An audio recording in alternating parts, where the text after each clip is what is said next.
Our Softball Weekly Update. We are joined by the head coach, Krista Wood. Season opened in Cedar Falls, Iowa this past weekend. 2-2 inside the Unidome. Just give me your overall thoughts on the first 4 games of the calendar year. Overall, I was really pleased with the way we performed. We grew every game. We got better. We learned. We played a lot of different people. We had a lot of different people step up. I think it was good for us to get out and see what we need to work on. Some areas are now exposed that we need to be a little bit better at.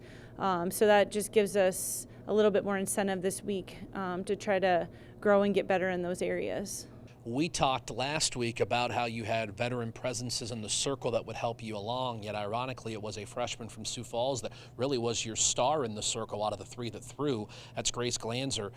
Talk about her. 2 complete games, 2 wins, only a 1 ERA, obviously threw well. Right, yeah, she competed out there. She moved the ball around, she changed speeds. Even when there was an inning, I think she might have given up a triple as a leadoff or a double. I can't even remember if it was an extra base hit with no outs.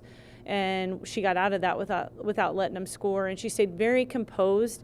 She actually started to even get better later in the game, which showed good growth and kind of resilience through the game. But I was really pleased with her performance. We know a little bit now also what she needs to work on, but I mean, she was definitely dominating, and she looked like she was in control almost all the time that she was out there. So I was pleased because as a freshman, we put her out there first game of the 2020 season, and she looked like she'd been there before. And speaking of feeling right at home, Kylie Halverson, another freshman from Sioux Falls, had 6 hits, a couple of doubles. Yeah, Kylie, again, another Sioux Falls kid, she did great. I mean, she looked really composed at the plate. She fouled a lot of balls off, tracked a lot of balls in, and she just competed up there. And again, I didn't think she looked like a freshman at the plate as well. She did a great job, and I thought overall her performance, and we had her in the 3-hole and the 4-hole or wherever, so she's not getting a lot of good pitches either, but she did a good job battling in there. All right, so 4 games in the rearview mirror. Now you have 5 coming up in a 3-day stretch down at the Scrapyard Classic in Houston, Texas. Down there, I mean, it's turf field, so we've been practicing on turf. Should be beautiful weather. We're excited to go play outside. I mean, we're going to practice when we get down there just so we can get our outfielders some fly balls, battle the sun a little bit, the wind, all those things that we just don't get to practice. So we're excited, and it'll be fun getting outside and being able to compete against some teams we typically don't compete against, and to go down and play at Kiki's home fields down at Scrapyard, I think will be a cool experience for her as a coach, and then our players to kind of see where she plays. So I think it should be a good weekend.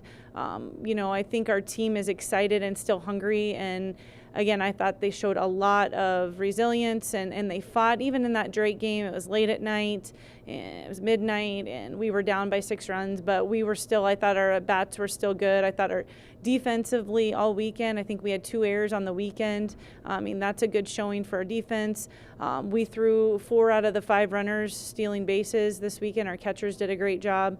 And then, our pitchers threw 3 one-run ball games to start off the season, and then, Game 4 got a little bit away from us, but I think we learned from that.